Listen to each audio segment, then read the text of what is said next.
istrinya atau suaminya. Jadi harus ada rasa cinta, rasa suka kepada istrinya. Itu yang mau dibangun. Warahmat, rahmat dari Allah harus dilakukan berdasarkan aturan agama. Jadi kasih sayang yang kita ciptakan kepada kedua mempelai atau istri, suami dan istri adalah kasih sayang yang dilandasi dengan ajaran agama. Karena dengan ajaran agama ini bisa membentuk keluarga menjadi keluarga yang dirahmati oleh Allah, bukan dimurkai oleh Allah.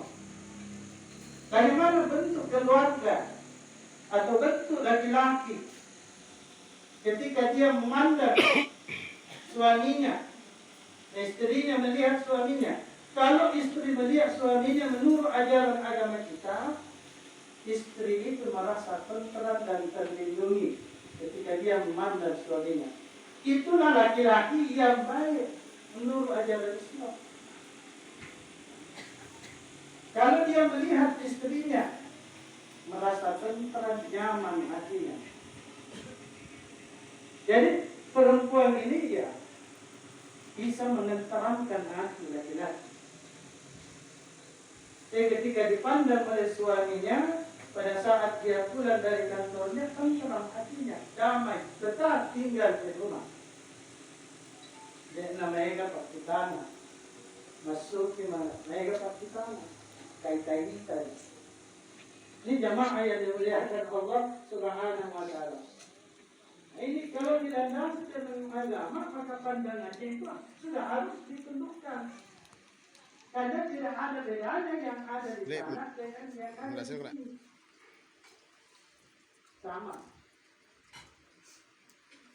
Nah, untuk membangun keluarga tadi menjadi mawaddah warahmah, maka pupuk belajar dengan ajaran agama. Bisa cocok tidak? Hargai orang tuanya di sini. wanita, hargai orang tuanya istrika.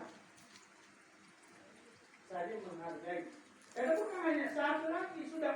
Kalau misalnya kita sudah menikah sudah 4 bapak, bukan lagi 2. Yang biasa menjadikan rumah tangga itu tidak tentram ketika kedua belah pihak ini dicampuri. Terlalu banyak mencampuri orang tua di dalamnya. Maaf, itu biasa. Tapi seorang istri atau seorang suami tidak boleh menghalangi suaminya untuk berbakti kepada kedua orang tuanya.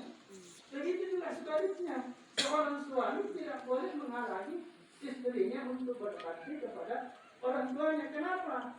Karena tidak mungkin ini bisa besar, tidak mungkin dia bisa menjadi sarjana SPD kalau bukan dari bapaknya yang memelihara itu, membesarkan dia, memberi biaya. Kita ini bersyukur kepada Allah karena sudah dibesarkan, sudah dikasih sarjana, baru dikasih kita. Maka dikasih. Oleh karena itu kita bersyukur kepada Allah, berterima kasih kepada mertua kita. Bagaimana coba bayangkan kalau misalnya masih kecil, masih baik, pas dilahirkan dikasih tahu, Herman, ambil ini calon istri, pelihara sendiri. Nanti besar baru kau nikahi. Bagaimana susahnya? Coba Pak.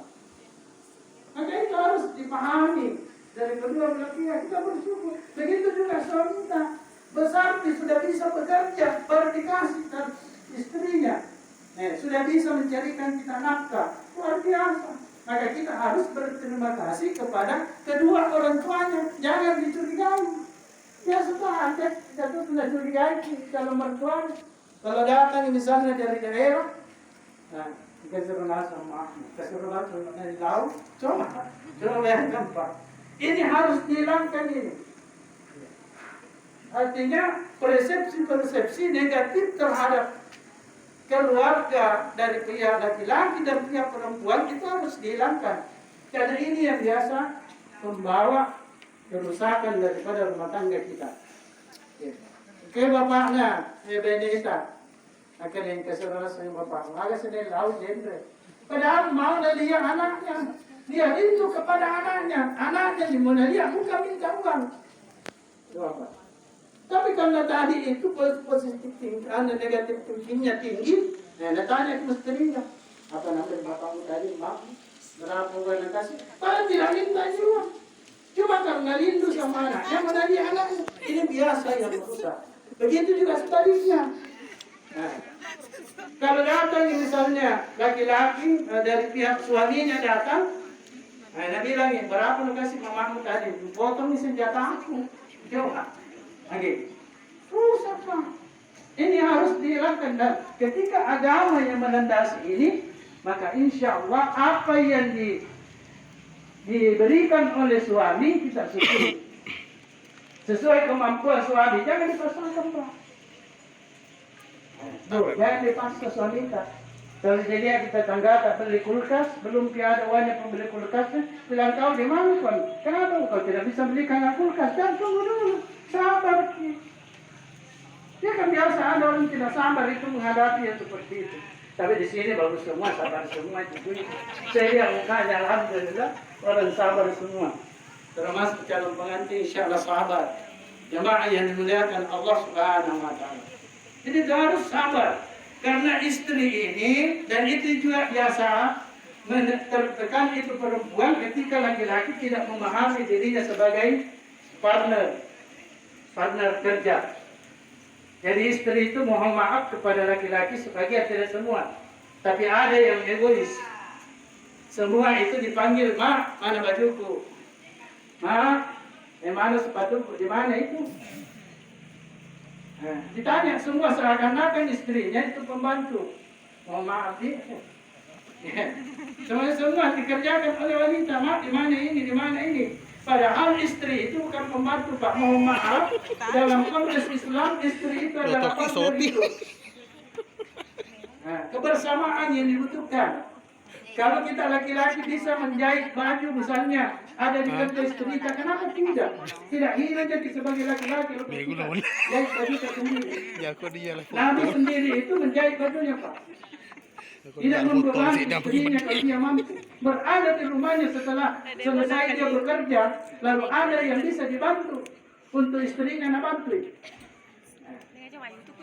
Itu yang seperti itu yang tidak dipahami sebagian. Kenapa saya katakan di keluarga aku banyak begitu, Pak. Ada yang seperti itu.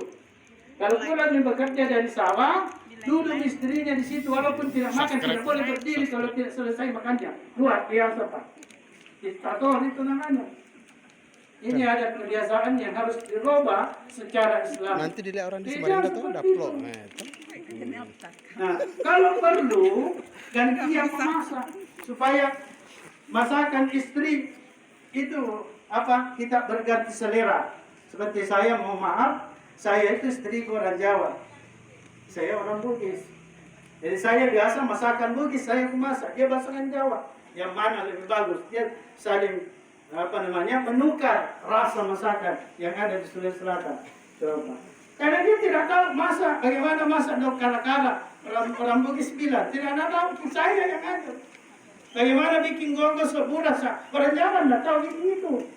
Akhirnya saya yang ajari, nanti dia yang ajari, Kak, masakan Jawa. Ini jamaah yang dimuliakan Allah. Ketika sakit istri kita, tidak membebani, karena kita juga laki-laki, tahu tanda masak. Ini jamaah yang dimuliakan Allah. Inilah nikmatnya ketika kita mengetahui masing-masing kewajiban kita. Jadi kerjasama dibutuhkan. Bukan hanya dari sisi kerjasama itu pada saat berada di ranjang, pada saat berada di wilayah, tapi mulai dari ranjang sampai di dapur, sampai membesarkan anak kita, dibutuhkan adanya kerjasama. Saling memahami antara kita. Jangan dicari kekurangannya, karena kalau dicari kekurangannya pasti kita dapatkan. Karena manusia ini semua punya kekurangan, tidak ada yang tidak. Ini jamaah yang dimuliakan Allah Subhanahu Wa Taala. Tetapi carilah kelebihan-kelebihan dari kedua belah pihak, istri maupun suami. Cari kelebihannya, apa kelebihannya wanita. Itu yang kita syukuri kepada Allah. Jangan cari kekurangannya. Jamaah yang dimuliakan Allah Subhanahu Wa Taala. Kemudian selanjutnya, seorang istri dan seorang suami ketika dia sudah melakukan suatu hubungan dengan dia, jangan dibeberkan ini hubungan antara suami istri kepada teman-teman tak. Jangan seperti artis, mulai dari tempat tidurnya, di ekspor semua. Ini dilaknat Allah keluarga yang seperti ini. Jamaah yang dimuliakan Allah Subhanahu wa taala. Dicerita itu bapaknya tidak kuat begini loyo. Tak usah dicerita itu urusan pribadi. Cerita mana? Kalau berdua sudah ada di tiga. Bapaknya kau loyo. Ada dah. Laki-lakinya juga. Oleh. Pak Cina semuanya. Coba ini merusak semua itu. Baru sudah selesai. Itu cerita ke temannya. Itu istriku loh. Ini jamaah yang dimuliakan Allah. Ini yang seperti ini. Itu rahasia kita berdua. Jadi apa yang kita ceritakan itu membeberkan aib karena belah pihak. Karena siapa dia? Itu istri kita. Siapa dia? Adalah suami kita. Rahasianya itu adalah rahasia kita. Jamaah yang dimuliakan Allah Subhanahu wa taala. Nah ini yang tidak paham. Kata kemudian warahmah. Jadi ketenteraman. Siapa yang bikin ketenteraman itu adalah kita. Biar 500.000 naik uangnya kalau dibina dengan agama Pak, insya Allah tentram damai kita dapatkan. Biar 20 miliar naik, kalau tidak dibina keluarga dengan agama, tidak salat ke suaminya, istrinya juga tidak salat. Apa yang mau diridai Allah Subhanahu wa taala? Makanya pertama yang diperintahkan di dalam hadis itu ada 4 kategori yang kita harus cari pada saat kita mencari pasangan. Pertama, kecantikan. Nah, kecantikan ini terbatas. Kalau ini dipilih, lalu ini dijadikan landasan untuk menjadi wanita, baik laki-laki bukan kegagahannya, kira-kira 40 tahun ke depan patah. Nah, patah. Ada ke wanita cantik dalam keadaan 40 tahun tak tembel nih. Begitu juga laki-laki kapuru nih. Tembel dia nunda di mana?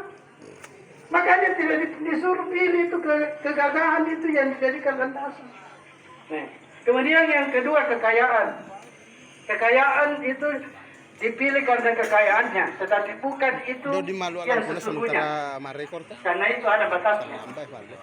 Pada saat mungkin kita menikah dengan dia, rumahnya laki-laki itu mungkin tingkat 3, tapi namakannya api, terbakar di magai. Padahal dia nak cerita, dia nak cintai kerana laki nak kamu ko tidak ada tuannya. Tinggalkan cari laki-laki lagi yang lebih kaya dari dia. Sekarang perempuan tidak semua, tapi ada beberapa yang seperti itu. Dilihat kekayaannya laki-laki. Oh, yang muat anak sedih. Tegak. Baru dapat. Baru cantik asli. Menyesal. Padahal foto dipinjak pergi melamar. Luar negeri kamu ya? Saya punya teman ada satu contoh. Teman saya pengalaman. Oh iya. Karena ini istrinya ini mata duitan. Nah sewa itu Pajero pergi melamar di daerah. 3 Pajero nanti alamatkan. Coba. Di daerah dia lamar itu perempuan. 3 Pajero. Saya bilang, kenapa kau paksa diri? Pas, Herman. Ya nasa malakay ku calon bayiku mata duit ya nasa ngamana ya lu sali na nasa na sewa ya pajero aku itu asli nampai pajero nampai pajero baru gara-gara itu mereka ko nasa ano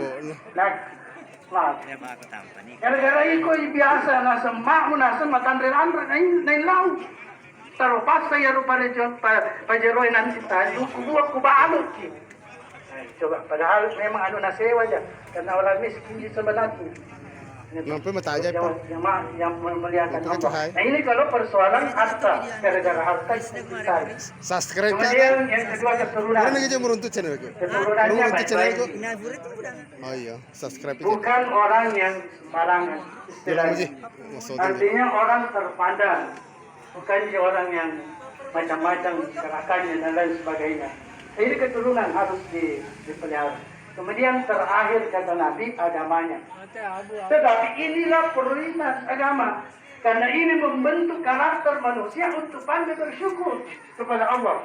Nah, semakin pandai bersyukur kepada Allah pada saat dia membina rumah tangganya, maka Allah akan menambah beberapa rezeki dari dia. Kemudian diberikan ketentraman, kedamaian. Karena Allah katakan bahwa ini syakatun, dan tidaknya semua ini kafatun, inna azab. Gajah Mada kuat. Jika kamu Gajah Mada, Gajah Mada. nikmatku kata Allah, maka nikmat itu akan saya tambah. Bukan hanya dari sisi kesehatan, Kenapa di bukan situ hanya sih? dari sisi rezeki, tetapi ketentraman, kedamaian di rumah tangga itu akan diturunkan oleh Allah. Karena begitu pandainya bersyukur kedua belah pihak. Jadi baik pada sini pajak bimbing istri kita. Karena mak bel ku HP na. Ada langkah-langkah. Moy, Pertama, ketika kita tidak YouTube.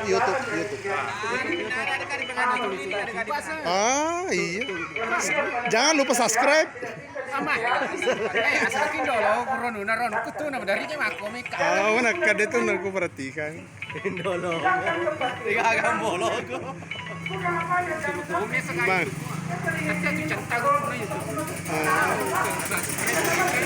Subscribe bawa tambah ya nuna, jantayana. Narang kumano pertua, ano kusuri penulis, aja dah di sana. Menjadi itu. Dan kalau di dalam rumah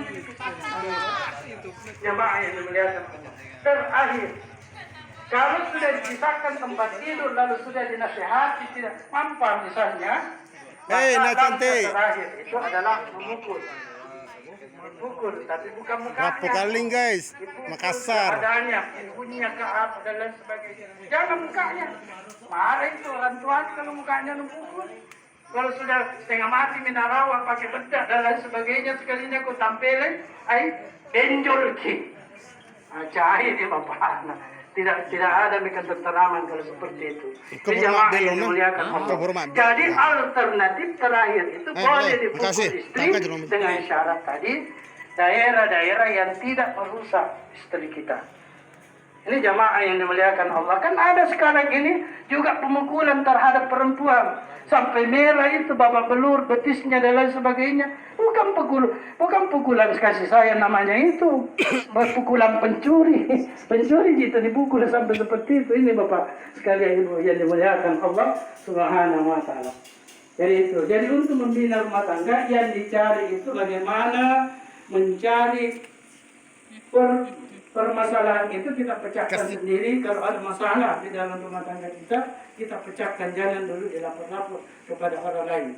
Masing-masing kita mencari solusi untuk mempersatukan pendapat kita sehingga kembali damai di dalam rumah tangga. Nggak usah dicari orang lain, kita yang pecahkan.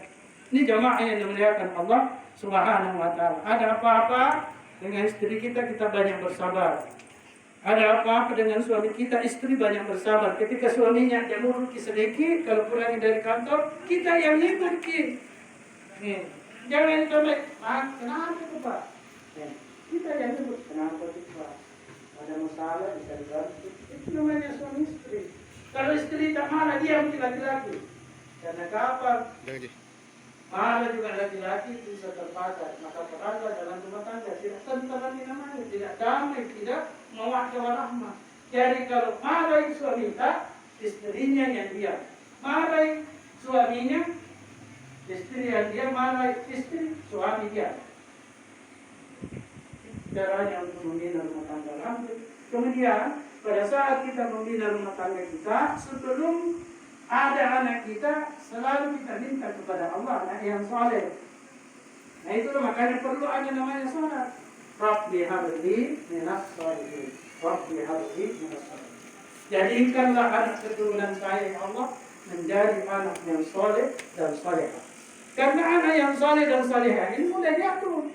Ada orang yang cerdas, pintar, tetapi merusak negara. Banyak sekarang itu banyak orang sekarang ini profesor, doktor, tapi merusak negara. Kenapa? Karena tadi tidak ada keimanannya, tidak soleh. Banyak orang yang mungkin biasa-biasa saja, buat Tapi karena salatnya bagus, tentram hatinya. Asal ketemu bantar tidur ki. Tidak macam-macam pikirannya. Kenapa? Tentram gemuk badannya. Kenapa? Tidak ada pusingnya orang. Kenapa rasa iri hati tidak ada? Kenapa? Karena tadi dibina dengan agama. Yang biasa orang ada kurus kerempeng itu tetangga. Kenapa? Tidak pusing semua orang. Dia pas angin yang beli tetangganya, dia yang dingin. Kulkas yang beli, dia beli dia udah tembok. Beli dia bangsa, dia nama hati. Dia mendadak. Dia rumah. Ini jamaah yang dimuliakan Allah. Kenapa persoalan syirik dalam hati itu? Syiriknya, syirik tanda sirina. Syirik hatinya itu tanda peti hatinya.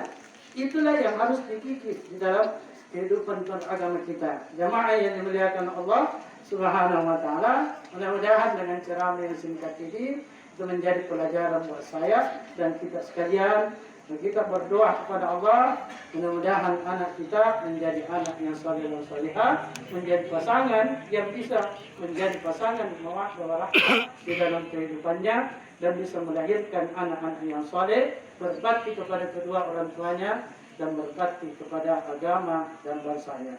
Saya kira demikian. Assalamualaikum warahmatullahi wabarakatuh.